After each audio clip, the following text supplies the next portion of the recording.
Hey Switchheads, welcome back, and this is my review for Baobabs Mausoleum Grindhouse Edition. Say that after a few pints, I dare you. And it's a little bit different to the norm, one might say, so I think it deserves a little bit different of a review format. And the story revolves around, and I'm going to stop saying names now because they're all difficult to pronounce, a eggplant FBI agent that gets stuck in a town that only appears every 25 years. Oh, and did I say it's a ghost town? Ooh, it's a ghost town. And if you think that my attitude to this is being rather strange and weird, well, you ain't played the game yet, and if you like that sort of thing, this game is definitely for you. Definitely for you.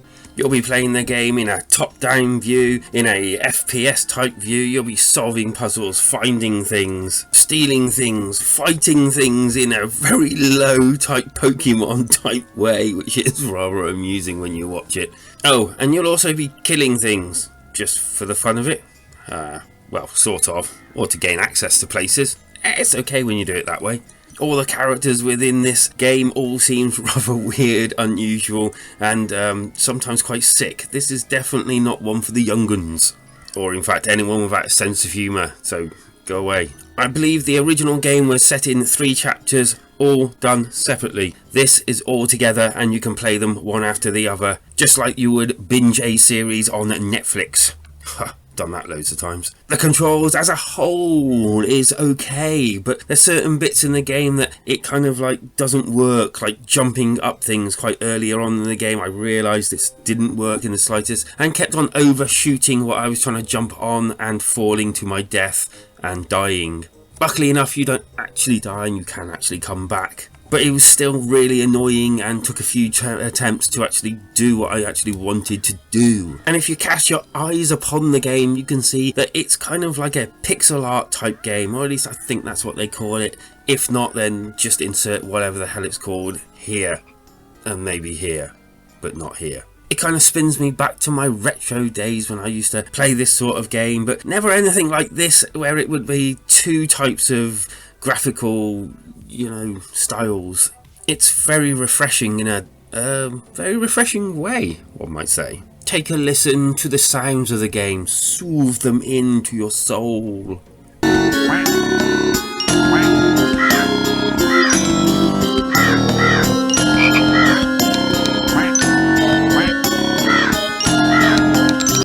As you can hear, the sounds fit the game really well, and the music is as kooky as the actual game itself. My only bugbear is that frog and that sound, the typewriter sound, whenever anyone speaks. It's kind of annoying to me, and I kind of wish that they'd use something a bit less annoying to actually use as that sort of thing, but maybe that's what they were going for. Job well done if so.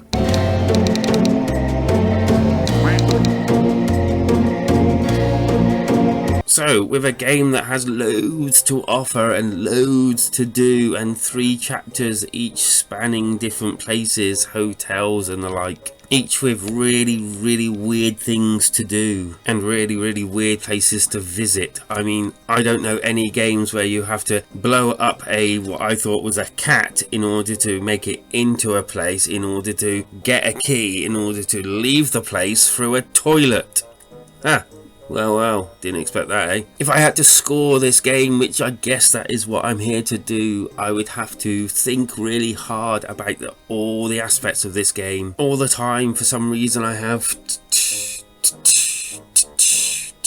going through my head. Don't ask me why, it's just the way it makes me feel, and I'm gonna reward it because it's such a great game but misses the mark of the highness of clarity just slightly. A 4 out of 5, because for me that is what it is. For you it might be a 2, for you over there it might be a 1, for you it might be a 5. Who knows? That's what this sort of game is. It kind of drives you crazy and you kind of like wonder what the hell you've played after the end of it all. But I do know one thing, I enjoyed it because life is better when we switch together.